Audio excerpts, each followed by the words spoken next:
ಇಂದು ನಾವು ಆಧುನಿಕ ಸೌಂದರ್ಯಶಾಸ್ತ್ರದೊಂದಿಗೆ ಪ್ರಾಚೀನ ಜಗತ್ತನ್ನು ಸೇತುವೆ ಮಾಡುವ ಆವಿಷ್ಕಾರದ ಬಗ್ಗೆ ಮಾತನಾಡೋಣ. ಸಂಶೋಧಕರು ಇದುವರೆಗೆ ಕಂಡುಬಂದಿಲ್ಲದ ಅತ್ಯಂತ ಹಳೆಯ ಲಿಪ್ಸ್ಟಿಕ್ ಟ್ಯೂಬ್ಗಳಲ್ಲಿ ಒಂದಾಗಿದೆ ಎಂದು ನಂಬಲಾಗಿದೆ. ಇರಾನ್ನ ಜಿರೋಫ್ಟ್ ಪ್ರದೇಶದ ಐತಿಹಾಸಿಕ ಮಡಿಕೆಗಳಲ್ಲಿ ಕಂಡುಬರುವ ಸುಮಾರು 4000 ವರ್ಷಗಳಷ್ಟು ಹಳೆಯದಾದ ಈ ಸೌಂದರ್ಯವರ್ಧಕ ಕಲಾಕೃತಿಯು ಈ ಪ್ರದೇಶದಲ್ಲಿನ ಕಂಚಿನ ಯುಗದ ಅತ್ಯಾಧುನಿಕ ಸೌಂದರ್ಯ ಅಭ್ಯಾಸಗಳ ಒಂದು ನೋಟವನ್ನು ಒದಗಿಸುತ್ತದೆ. ಕ್ರಿಸ್ತನ ಮೊದಲು 1936 ಮತ್ತು 1687 ನಡುವೆ ದಿನಾಂಕ. ಆಳವಾದ ಕೆಂಪು ಪೇಸ್ಟನ್ನು ಸಂಕೀರ್ಣವಾಗಿ ಅಲಂಕರಿಸಿದ ಕ್ಲೋರೈಡ್ ಸೀಸಿಯಲ್ಲಿ ಒಳಗೊಂಡಿತ್ತು. ಇದು ಮಾರ್ಹಾಸಿ ನಾಗರಿಕತೆಯಿಂದ ಅದರ ಮೂಲವನ್ನು ಸೂಚಿಸುತ್ತದೆ. ಇದು ಒಂದು ಕಾಲದಲ್ಲಿ ಈಗ ಪೂರ್ವ ಇರಾನ್ನಲ್ಲಿ ಅಭಿವೃದ್ಧಿ ಹೊಂದಿದ್ದ ಪ್ರಬಲ ಘಟಕವಾಗಿದೆ. ಸೈಂಟಿಫಿಕ್ ರಿಪೋರ್ಟ್ಸ್ ಜರ್ನಲ್ನಲ್ಲಿ ಪ್ರಕಟವಾದ ಈ ಬಹಿರಂಗಪಡಿಸುವಿಕೆ ಸುಧಾರಿತ ಸೌಂದರ್ಯವರ್ಧಕ ಸಂಪ್ರದಾಯಗಳನ್ನು ತೋರಿಸುತ್ತದೆ. ಪ್ರಾಚೀನ ಇರಾನ್. ಹಲೀಲ್ ನದಿಯ ಪ್ರವಾಹದ ನಂತರ 2001ರಲ್ಲಿ ಈ ಆವಿಷ್ಕಾರವು ಬೆಳಕಿಗೆ ಬಂದಿತು.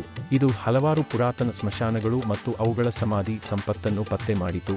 ನಂತರ ಜಿರೋಫ್ನ ಪುರಾತತ್ವ ವಸ್ತು ಸಂಗ್ರಹಾಲಯದಲ್ಲಿ ಇರಿಸಲಾಯಿತು. ಈ ಸಂಶೋಧನೆಗಳಲ್ಲಿ ಲಿಪ್ಸ್ಟಿಕ್ ಆಗಿತ್ತು.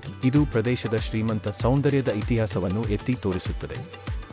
ಕೇವಲ ತುಟಿ ವರ್ಣದ್ರವ್ಯಗಳು, ಆದರೆ ಸೋರ್ಮೆನಿಂದ ಮಾಡಿದ ಐಲೈನರ್ಗಳು, ಕೆನ್ನೆ ಮತ್ತು ಹುಬ್ಬುಗಳಿಗೆ ಪುಡಿಗಳು ವಿವಿಧ ರೂಪಗಳಲ್ಲಿ ಸೌಂದರ್ಯವನ್ನು ಆಚರಿಸುವ ಸಂಸ್ಕೃತಿಯನ್ನು ಪ್ರದರ್ಶಿಸುತ್ತವೆ.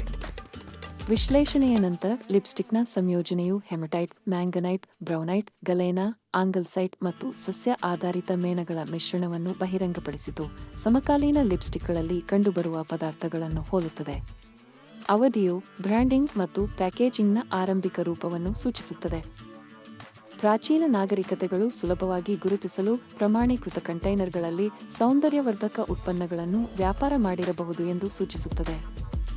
ಕಂಚಿನ ಯುಗದ ಸೌಂದರ್ಯವರ್ಧಕಗಳ ಅತ್ಯಾಧುನಿಕತೆಗೆ ಮತ್ತೊಂದು ಪದರವನ್ನು ಸೇರಿಸುವ ಮೂಲಕ ಲಿಪ್ಸ್ಟಿಕ್ ಪರಿಮಳಯುಕ್ತವಾಗಿರುವ ಸಾಧ್ಯತೆಯ ಬಗ್ಗೆ ಸಸ್ಯದ ನಾರುಗಳ ಉಪಸ್ಥಿತಿಯು ಸುಳಿವು ನೀಡುತ್ತದೆ. ಆದಾಗ್ಯೂ ಈ ಒಳನೋಟಗಳ ಹೊರತಾಗಿಯೂ ಸೀಸೆಯ ಮಾಲೀಕರ ಗುರುತು ನಿಗೂಢವಾಗಿಯೇ ಉಳಿದಿದೆ, ಏಕೆಂದರೆ ಪ್ರದೇಶದ ಪ್ರಾಚೀನ ಸ್ಮಶಾನಗಳಲ್ಲಿ ಸಮಾಧಿ ಮಾಡಿದ ವ್ಯಕ್ತಿಗಳ ಬಗ್ಗೆ ಸ್ವಲ್ಪ ತಿಳಿದಿದೆ.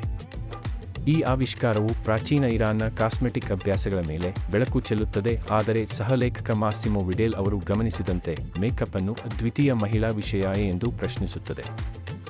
ಇದು BHI ಕನ್ನಡ ವಾಹಿನಿ. ದಯವಿಟ್ಟು ಲೈಕ್ ಮಾಡಿ ಮತ್ತು ಚಂದಾದಾರರಾಗಿ. ಎಲ್ಲರಿಗೂ ಧನ್ಯವಾದಗಳು.